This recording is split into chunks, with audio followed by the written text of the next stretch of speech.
शाओजिंग के पेरेंट्स ने उसे ही डांटा था यूटो से नाम मिलवाने के लिए। उन्हें भी वो बहुत पसंद आया था। शाओजिंग के मॉम ने उसे जैसे डांटा था, यूटो को भी अपने मॉम से वैसे ही डांट पड़ी थी। शाओजिंग के पापा उसे यूटो का ख्याल रखने के लिए बोले थे, पर यूटो के पापा को अपनी ओपिनियन देने का कोई हक नहीं था, क्योंकि घर में उसकी मॉम की जल्दी थी। थोड़ी देर बाद फैंग का वॉइस मैसेज आता है तो यूटो शाओजिंग को मैसेज ओपन करने के लिए बोलता है। जैंग को भी गर्लफ्रेंड मिल गई थी तो शाओजिंग यूटो की तरफ से उसे बधाई देती है। फैंग वीडियो कॉल करके जब शाओजिंग को देखता है तब उसे अपनी आंखों पे विश्वास नहीं हो रहा था। उससे भी ज़्यादा सरप्राइज तो वो तब होता है जब वो उनके रिश्ते के बारे में सुनता है। मौका मिला था तो जैंग भी शाओजिंग से यूटो की बुराई करने लगता है, पर यूटो के डर से ज़्यादा देर तक कर नहीं पाता। फिर वो शाओजिंग के साथ गेम खेलना चाहता है। शाओजिंग भी गेम खेलना स्टार्ट करती है।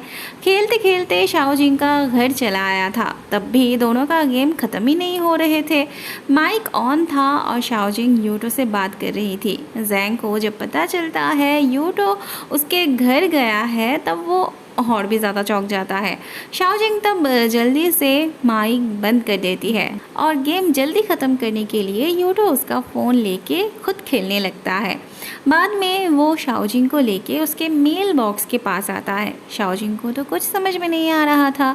यूटो को उसके मेल बॉक्स का पासवर्ड पता था तो वही खोलता है। वहाँ शाओजिंग को एक लेटर दिखने को मिलती है। पहले तो वो समझ नहीं रही थी, पर बाद में उसे ख्याल आता है कि यूटो उसे लास्ट और एक लेटर भेजने वाला था। यूटो कहता है वो चाहता था ये वाला लेटर वो उसे पढ़ के सुनाए, पर उसे तब पता नहीं था सिचुएशन कैसी होगी, वो उसे पढ़ के सुना भी पाएगा या नहीं।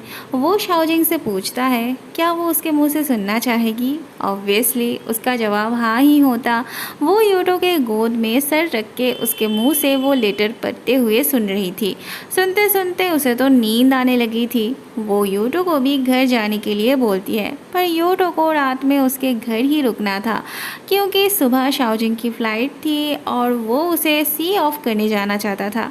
शाओजिंग तो जैसे आसमान से गिरती है। यूटो तो उसे एक के बाद एक सरप्राइज़ देता जा रहा था। उसने तो सपने में भी उससे इतना केयरनेस, इतना प्यार एक्सपेक्ट नहीं किया था। उसे हैरान देख के यूटो पूछता है क्या वो अपना लाइन क्रॉस कर रहा है। वैसे तो उसे अपनी हद पता है, पर फिर भी अगर वो अपना हद पार कर जाए तो वो उसे बता सकती है। शाओजिंग कहती है उसने अपना हद पार नहीं किया। यूटो तो अभी घर जाके सुबह के 4 बजे आने की बात करता है, पर शाओजिंग उसे रहने के लिए बोलती है। सुबह जब शाओजिंग की असिस्टेंट यूटो को देखती है तब उसके तो होश ही उड़ जाते हैं। वैसे अभी भी उसे बहुत कुछ देखना बाकी था। वो जो ब्रेकफास्ट लेके आई थी यूटो चेक करके शाओजिंग को दे रहा था। शाओजिंग के झूठे ग्लास से यूटो पी रहा था, फिर यूटो के झूठे ग्लास से शाओजिंग पी रही थी। यूटो उसका मुंह पोंछ के दे रहा था। भाई एक दिन में इतना सब एक साथ देख लेना शाओजिंग के असिस्टेंट के लिए बहुत ज़्यादा थी। वो कहती है अब तो लग रहा है अगली बार से उसे दरवाज़ा नॉक करके आना पड़ेगा। अगले दिन लिंग शाओजिंग के लिए पार्किंग प्लॉट पे इंतज़ार कर रही थी। उसे तो पता ही नहीं था यूटो के बारे में, उनके रिश्ते के बारे में। उन्हें साथ में देख के वो भी चौंक जाती है। जाने का वक्त करीब था और दोनों का रोमांस ख़त्म ही नहीं हो रहे थे। दूर से ये दोनों उनकी हरकत देख के हैरान हो रहे थे और हंसी आ रही थी उनको। अगले 2 महीने तक वो दोनों मिल नहीं सकते थे। यूटो कहता है पहले वो बहुत सोचता था कि उसे बार बार बिजनेस ट्रिप में जाना पड़ता है और ऐसे में वो कैसे उसका ख्याल रख पाएगा, पर रियलिटी में उससे ज़्यादा तो वही बिज़ी है। उसे ही इतने टाइम के लिए बिजनेस ट्रिप में जाना पड़ रहा है। मार्क्स के ऊपर से ही दोनों किस करते हैं। इतने कम वक्त में इतना रोमांस विश्वास ही नहीं होता। लिंग भी विश्वास नहीं कर पा रही थी। वो शाओजिंग से इसके बारे में पूछने लगती है, पर शाओजिंग को कुछ और ही चिंता थी। वो सोच रही थी कैसे वो अपना लॉन्ग डिस्टेंस रिलेशनशिप मेंटेन कर पाएगी। एक एक दिन बीत रहे थे और दोनों एक दूसरे को अपडेट देते रहते थे एक दूसरे की। मैसेज करना, फ़ोन पे बात करना, वीडियो कॉल करना, ये सब चलता रहता था।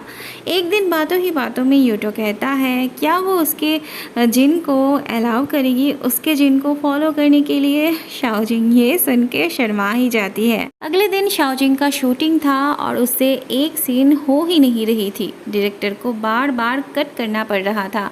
लास्ट तक वो सीन हो तो जाती है पर उसके लिए ये एक बहुत एम्बैरेसिंग सिचुएशन थी। यूटो काम ख़त्म करके फ़ोन देखता है और वो देखता है शाओजिंग ने एक रोने की इमोजी भेजी थी। वो उसे फ़ोन करने जाता है पर शाओजिंग कहती है उसके गले से आवाज़ नहीं निकल रही है। दरअसल उसे रोने का सीन करना पड़ा था इसलिए उसका गला बैठ गया था। शाओजिंग यूटो से कहती है उसे चीयर करने के लिए पर यूटो को कहाँ ये सब आता था। फिर भी वो कोशिश करता है पर शाओजिंग ही उसको प्रेशर लेने से मना करती है। तब यूटो को भी रिलीफ मिलती है। शाओजिंग कहती है वैसे ही उसका काम स्ट्रेसफुल है, ऊपर से उसके लिए वो परेशान ना हो। तब यूटो कहता है कोई भी जॉब आसान नहीं होती, उसे भी हार्ड वर्क करनी है और उसको भी। शाओजिंग को एक पल के लिए अपने ऊपर गर्व हो रहा था अपने बॉयफ्रेंड को इनकरेज करने के लिए, पर दूसरे ही पल उसे समझ में आता है वो तो डिस्करेज हुआ ही नहीं था। ऐसे ही दोनों में हर रोज़ बात चलती रहती है। दोनों अपने काम और रिश्ते को बहुत अच्छे से संभाल रहे थे। ऐसे में शाओजिंग को एक दिन का डे ऑफ मिलती है तो वो यूटो से मिलने चली आती है। यूटो भी उसके लिए इंतज़ार कर रहा था। शाओजिंग को तो अब पब्लिकली रोमांस करने में भी डर नहीं लगता था। वो कॉन्फिडेंस थी कि कोई भी उनका फ़ोटो नहीं ले रहा। पर ऐसा नहीं था। ये लफंगे उनका फ़ोटो लेके सोशल मीडिया पे छोड़ के अमीर होने की ख्वाब देख रहे थे। रास्ते में बहुत जैम था तो यूटो शाओजिंग को उसके रीसेंट घर ले जाना चाहता है। शाओजिंग थोड़ा झिझक रही थी, मतलब उनके पहले डेट पे उसका यूटो के घर जाना उसे अजीब फील करवा रही थी।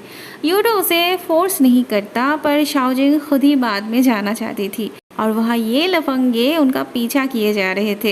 यूटो शाओजिंग को अपना वर्क प्लेस दिखाता है। गाड़ी से उतरने से पहले यूटो उसे किस करता है। थैंकफुली इनके नज़र में वो नहीं पड़ती। कोशिश तो कर रहे थे कुछ दिख जाने की पर हो नहीं पाता। यूटो उसे कमरे में लेके आता है। वो तो उसके लिए स्लीपर्स भी खरीद के रखा था। वो शाओजिंग को अपना कमरा दिखाने ले जाता है। कमरा इतना साफ सुथरा देख के शाओजिंग हैरान हो जाती है। यूटो के घर किताबों से सजा हुआ था जिसे देख के शाओजिंग शेम फील कर रही थी क्योंकि उसके घर में बस कपड़े ही कपड़े थे। यूटो कहता है क्या कर सकते हैं, अब उसका काम ही ऐसा है। तब शाओजिंग को भी एहसास होता है सच में उसके कपड़े उसके काम से रिलेटेड थे, बस यूं ही मज़े के लिए नहीं। फिर यूटो उसे अपने साथ दूसरे कमरे में लेके जाता है जहाँ पे उसने शाओजिंग के लिए ये वाली डॉल रखी थी। इसे पाके शाओजिंग बहुत खुश होती है। बाद में यूटो उसके लिए नूडल्स भी बना के लाता है। शाओजिंग एक बार खा के कहती है पहले उसे रिग्रेट था कि उसने उसका बनाया हुआ खाना ट्राई नहीं कर पाई थी कभी भी, पर अब खा के लग रहा है अच्छा ही था जो उसने ट्राई नहीं किया, मतलब उसे बिल्कुल भी अच्छा नहीं लगा। वो यूटो को ही खाने के लिए दे देती है। ऐसे में शाओजिंग की एक दोस्त उसे खेलने के लिए बार बार इनवाइट कर रही थी। उससे नहीं हो रहा था तो यूटो खेलता है, उससे भी नहीं हो रहा था। खेलते खेलते बहुत देर हो चुकी थी तो यूटो उसे घर जाने से मना करता है, पर शाओजिंग को तो जाना ही था। बाद में उसे ये भी समझ में आता है कि उसे यहाँ पे रोकने के लिए ही यूटो जानबूझ के गेम जीतने में देर लगा रहा था। यूटो इस बात को डिनाई भी नहीं करता।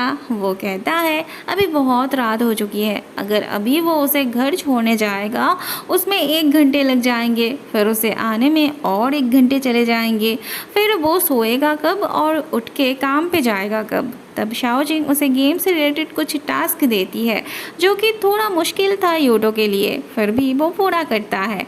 शाओजिंग तब भी जाना चाहती है क्योंकि उसने कहा था घर नहीं जाएगी वो, पर ये नहीं कहा था कि वो उसके घर रहेगी।